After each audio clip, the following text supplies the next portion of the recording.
Primeiramente, eu quero agradecer vocês, Tânia Costa e Cíntia Cajano, que estão aqui, que aceitaram participar com a gente desse papo e dessa nossa temporada, que é o Real Estate por Elas. Bom, eu não sei nem com quem que eu começo, né, para perguntar, vocês duas que são da Regos, a Tânia, que é diretora de desenvolvimento e expansão, e a Cíntia, responsável pelo Corporate Accounts. Como que vocês entraram nesse mercado? Aí vocês resolvem quem fala primeiro. Tânia, pode ficar à vontade. Bom, então vamos lá. Eu sou arquiteta de formação pela Federal do Rio de Janeiro.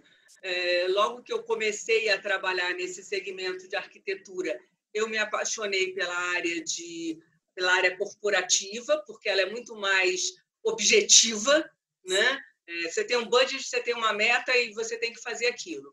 E dentro disso, inicialmente formada como arquiteta num trabalho de arquitetura, aos poucos, assim, uma coisa muito natural, muito fluida, eu fui me direcionando para a área de negociações. Ah, não, você negocia, vai lá, fala com o cara, negocia com o shopping, negocia com não sei o quê. E aí chegou num dado momento da minha carreira que eu resolvi assumir que o meu, vamos dizer assim, que a minha vocação, que o que eu gostava de fazer, que eu tenho paixão de fazer, não é ficar desenhando e projetando e não sei o quê, mas assim estruturar uma operação, estruturar um negócio, fazer uma boa negociação e tudo. E aí eu já me voltei para essa área, né? E nela estou feliz. Muito bom. E Cíntia, agora é você. Bom, eu já sou uma pessoa um pouquinho mais eclética, né? Eu venho da hotelaria, então sou formada em hotelaria, trabalhei mais de 20 anos na área e um pouquinho tempo atrás eu comecei a trabalhar na área de projetos e fui trabalhar numa indústria que era relativamente nova no Brasil, que é a indústria de apartamentos com serviços, né? Que são service apartments, que o Brasil hoje está crescendo bastante. E dentro dessa área de projetos, eu conheci a Regos como cliente. Sim. Né? Era uma empresa nova, vindo para o Brasil, precisava de uma sede, e daí eu acabei conhecendo a Regos e me encantando, né? Também por ter um produto tão completo, né? Que você não precisa mais montar seu escritório, você já tem o escritório pronto simplesmente para você começar a trabalhar. E acabei vindo aqui para a Regos e estou desenvolvendo justamente essa área dos grandes projetos com as contas corporativas, que é fascinante, fascinante. Vocês, como mulher, nesse mercado de real estate, vocês tiveram alguma resistência? Vamos usar essa palavra, vai.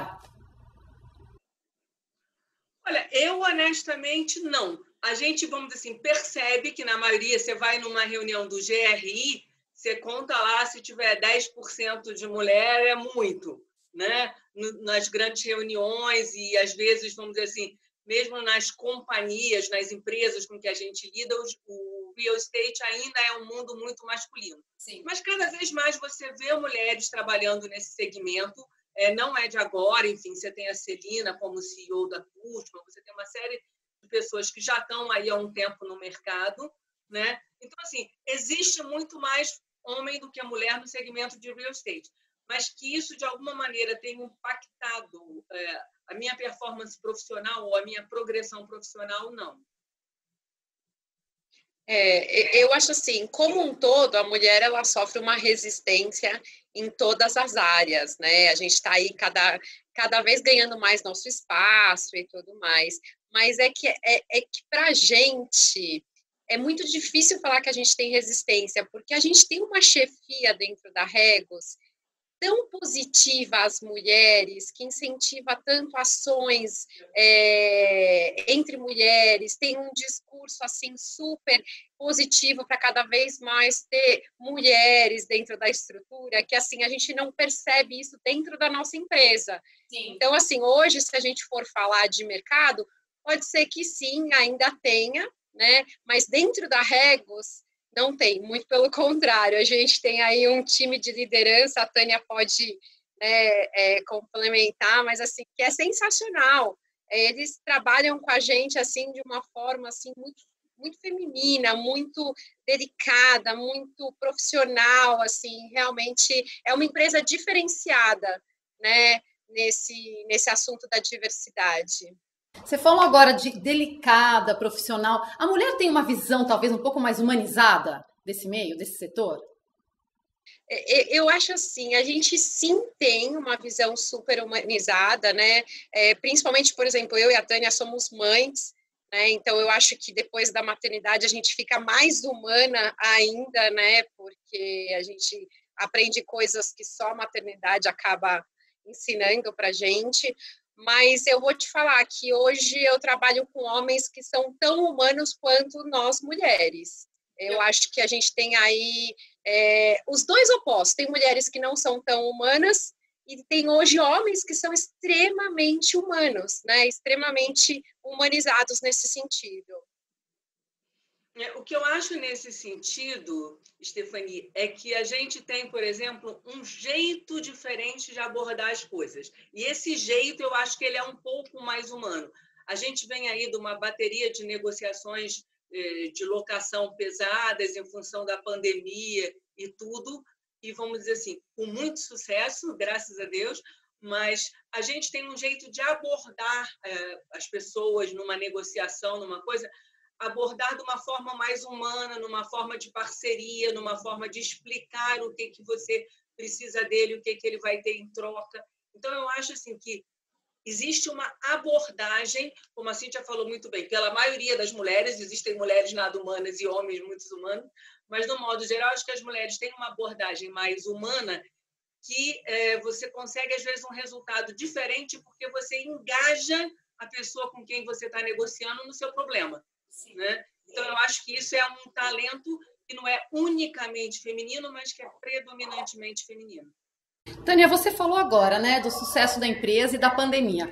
A Regus, que é uma grande empresa, eu estava vendo aqui, tem 900 cidades, 120 países.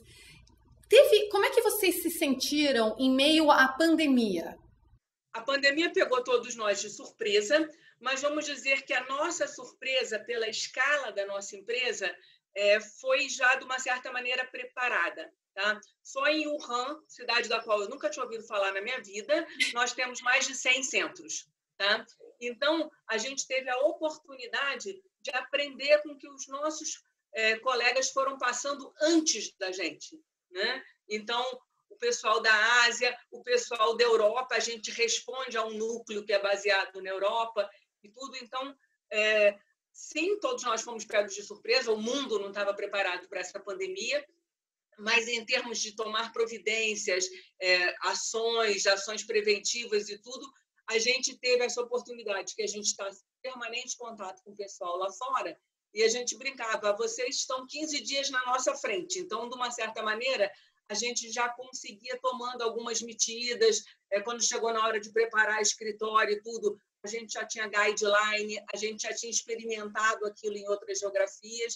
Então, assim, foi surpresa, sim, ninguém estava preparado para isso, mas dentro da surpresa, a gente teve essa oportunidade de se preparar um pouco antes. Vocês acham que que você falou agora, 15 dias, né? Esse um passo à frente faz da Regus ser a grande empresa que ela é? A gente busca sempre, assim, nosso CEO global e fundador da empresa, Mark Dixon, é uma pessoa assim, extremamente à frente do seu tempo. Vamos ver que essa empresa foi fundada há 31 anos, quando a palavra coworking definitivamente não existia e poucas pessoas sabiam que isso era. A gente está no Brasil há mais de 25 anos, quer dizer, é uma visão de que São Paulo é um hub para a América Latina, numa época em que a Europa ainda não tinha tanta noção de como funcionava o mundo do lado de cá. Essa coisa de estar sempre procurando estar à frente, eu acho que faz, sim, da gente a empresa que a gente é. Observando tendências, a gente tem, por exemplo, guidelines de como construir os nossos centros que estão em constante revisão para incorporar tecnologia, para incorporar tendências de comportamento. Então, a empresa tem esse DNA de estar sempre olhando o que está na frente. E eu acho que isso, de uma maneira muito séria, muito estruturada, né? A empresa é muito estruturada, e isso faz com que a gente mantenha firme o nosso passo, sem problemas e sem esse tipo de coisa, mas a gente continue sempre mantendo a nossa posição de líder de mercado. Cíntia, o perfil do cliente mudou? Olha, eu acho que o perfil do cliente, ele muda constantemente, né? Porque nasce um novo mercado a cada dia, né? Então, assim, tem mudança, sim. Mas o que eu acho que mudou mais foi a percepção do cliente para o que ele realmente precisa de escritório, né? Hoje a gente estava falando, por exemplo, a questão da humanização, né? Hoje a gente tem aí um problema humano, né, que as pessoas tiveram que trabalhar de casa, e assim, o que mudou muito, e foi uma coisa que eu acho que mudou positivamente nas grandes empresas, é que elas começaram a analisar os seus funcionários de uma forma mais customizada, né? Hoje você pega todas as grandes empresas fazendo pesquisas internas para entender se o funcionário quer trabalhar um dia por semana de casa, 2 dias por semana, 3, se ele quer fazer um mix. Quando que isso no passado acontecia? Jamais.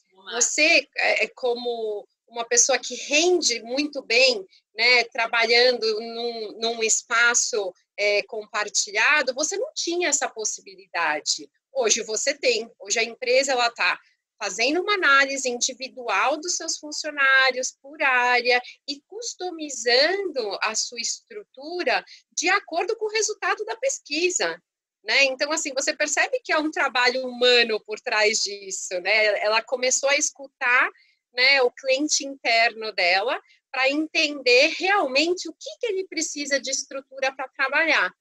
Que é muito legal, porque daí, com toda essa liderança de mercado que a gente tem dentro da Regus, a gente também conseguiu criar novos produtos e ter diariamente um crescimento absurdo na nossa demanda, né? Hoje a gente tem aí um trabalho que está crescendo todos os meses, dando resultados diferentes. Então, assim, de clientes que já existem há muito tempo para os clientes novos, para as empresas que estão sendo lançadas no mercado. Você falou agora, criar novos produtos. Nessa hora, será que a mulher dá um jeitinho diferente? Eu acho que a gente sempre tem um jogo de cintura grande, assim, né? Eu acho que a mulher é muito criativa. A mulher ela é muito criativa, ela consegue fazer 10 coisas ao mesmo tempo, né? Eu brinco que isso ficou muito mais forte na minha vida depois que eu tive um casal, né? E eu percebo que a minha filha tem um comportamento e meu filho tem outro. E, assim, o desenvolvimento deles também é muito diferente. Então, a mulher também consegue, nesse momento, ter um jogo de cintura maior, ter uma criatividade maior e consegue customizar de forma mais rápida o que precisa ser apresentado para aquele cliente ou precisa ser criado como produto. A gente tem, nossos produtos são globais, a gente não pode criar produtos localmente, vamos dizer assim. Mas a gente tem, primeiro, na alta liderança global da empresa, diversas mulheres em diversas áreas, e o head global da área é uma mulher. A gente tem pelo menos 3 posições chaves ocupadas por mulheres globalmente, né? E, como a Cíntia falou muito bem, localmente, as mulheres conseguem dar aquele jeitinho de personalizar o produto global que veio para o atendimento específico da necessidade que elas mapeiam aí. Isso a gente vê muito porque o nosso time ainda é um time eminentemente feminino, é uma empresa que tem 80% de mulheres e que trabalha, investe em liderança feminina, inclusive para ir aumentando esse, vamos dizer assim, à medida que você sobe o número de mulheres, né, o percentual na base é 1, ele já é um pouco menor no nível de gerência, menor no nível de diretoria, mas a empresa investe nisso, inclusive em treinamentos específicos para liderança feminina. Mas o que a gente vê nas nossas meninas, desde a base, né, Cíntia, é essa coisa delas darem um jeitinho dela de personalizar o produto que já veio, ou de embalá-lo, ou de apresentá-lo de uma maneira que, vamos dizer assim, tem um fit com o brasileiro, com o nosso público local. Sim, a gente põe sempre o lacinho a mais, né? A gente não cria e não modifica, mas a gente lança localmente com a linguagem e com o nosso conhecimento local, dando uma embalagem muito mais adaptada à necessidade do mercado brasileiro, né? Eu ia até falar isso, o Brasil é bem diferente, acho que o público da Europa, né? Eles devem ter visões diferentes disso. Não, e às vezes o jeito que vem para a gente vem de um jeito muito seco, vamos dizer. Quadrado, né? Então, é o mesmo produto, mas o jeito que você apresenta ele, e pensando que ele atende a África, ao Oriente Médio, a Ásia, ao Brasil, à Europa, quer dizer, é uma coisa que tem numa embalagem genérica, né? E a gente tem aí toda a equipe nossa de comercial tem que embrulhar, botar o lacinho verde e amarelo e amarrar isso. Exatamente. Desenvolvimento e expansão. Quais são os projetos da Regus agora para o futuro? Bom, a gente continua com nossos planos de expansão, tá? Durante a pandemia, a gente não parou o que já estava em andamento, expandimos um centro nosso em Vitória, expandimos um centro em Salvador, abrimos um centro aqui em São Paulo, numa região onde a gente ainda não tinha, tá? E em breve teremos novidades no Rio, mas nada que não esteja assinado a gente divulga ainda. Certo. Mas a gente fez reforma em alguns centros, a gente tem centros que a localização é excelente, que estão conosco há 20, 15 anos. Então, a gente tem um programa de revitalização desses centros, porque, como eu te falei, cada vez que o mundo, as tendências, a forma de trabalhar muda, os nossos guidelines vão sendo atualizados. E, obviamente, no intervalo de 10 anos, eu tenho um guideline que não conversa mais com as necessidades de hoje. Então, todo esse programa de update dos centros, que a gente chama de refurbishment, a gente continua pesquisando oportunidade de expansão, devemos em breve estar anunciando mais um novo centro. A gente, de maneira alguma, vamos dizer assim, pensa em parar. O objetivo da gente é ter uma maior cobertura geográfica no Brasil, principalmente na região norte, Amazonas, Pará, onde a gente ainda tem uma cobertura menor, algumas capitais, Goiânia, enfim, Mato Grosso, que a gente também não tem presença, e em estados onde a gente já tem uma presença muito forte, como Rio, São Paulo, enfim. A gente quer ampliar essa presença em regiões da cidade onde a gente não está. Por exemplo, São Paulo, a gente tem 31 centros, mas eu não tenho um centro na Zona Leste, que é uma cidade, se você for considerar a Zona Leste em separado. Então, eu tenho planos para essa região, né? E para o interior do estado. A gente tem 2 centros em Campinas, que são um super sucesso, sempre cheios, inclusive durante a pandemia, e a gente agora olha outras cidades do interior de São Paulo. São José dos Campos, Ribeirão, enfim, uma capilarização nos estados onde eu já tenho uma presença grande na capital e a entrada na capital nos estados onde eu ainda não estou. Tânia e Cíntia, como vocês se veem daqui 5 anos nesse mercado? Lado pessoal mesmo, lado feminino, a visão feminina. Como vocês se sentem se for planejar daqui 5 anos? Eu me vejo nessa área de real estate. Eu acho que é uma área... eu tenho paixão por isso, por negociar, por conseguir uma boa negociação, por achar um prédio que atenda a gente, por, vamos dizer assim, conseguir negociar o investimento, o CAPEX e tudo isso. Enfim, ontem mesmo eu estava conversando com uma pessoa da nossa equipe e a gente estava fazendo uma negociação por um prazo de 4 anos. Vamos amarrar isso bonitinho, porque em 4 anos a gente vai estar aqui, né? E às vezes a gente faz negociações de 20 anos, aí a gente já não tem tanta certeza assim, né? Mas, enfim, eu me vejo nesse mercado de real estate e nessa área especificamente, de expansão, de site search, negociação. Minha paixão é negociação. E você, sim? Eu sou a mais nova, né, do time e, assim, para mim foi uma reinvenção vir para essa área. Era uma área que eu estou aprendendo, assim, absurdamente, mas eu estou encantada com a área, porque, assim, são muitos projetos, são muitas ideias diferentes, um time, assim, muito unido, muito realmente parceiro, né? Então, assim, eu me vejo daqui 5 anos, junto com a Tânia, abrindo vários outros destinos com grandes clientes, né? Para que a gente possa aí crescer a Regus, assim, cada vez mais no país, porque tem muita oportunidade, tem muita coisa interessante que está por vir, né? Então, assim, eu me vejo dentro da empresa, assim, crescendo e desenvolvendo essas contas que está aumentando bastante, graças a Deus, mesmo em meio a todo esse momento que a gente está vivendo. Bom, só tenho que desejar boa sorte, então, para vocês, para Regos, e agradecer imensamente de vocês duas terem aceitado participar desse nosso projeto, que é o Real Estate por Elas, e mostrar a visão das duas. Só tenho que agradecer. Super obrigada. A gente que agradece, Stephanie, por toda essa receptividade, né, essa graciosidade dessa reunião. Acho que é super importante. Acho que a empatia entre mulheres tem que ser sempre fortalecida. Né? Eu acho assim que é uma coisa super legal, por isso que quando veio a ideia, eu já liguei e falei, gente, está acontecendo isso, vamos fazer o quê? E daí juntou Tânia e todo mundo, acho que é super importante. Quanto mais forte, mais unidas, mais futuro a gente consegue ter juntas. Com certeza. E nesse mercado, acho que é muito importante, Stephanie, a gente ter essas oportunidades de falar para mulheres, porque vem crescendo significativamente a presença feminina no mercado de real estate. Se olhar os últimos 10, 5 anos, é uma diferença muito grande. E isso é muito bom. Obrigada, queridas. Obrigada mesmo. E sucesso para vocês sempre, como sempre. Obrigada, viu?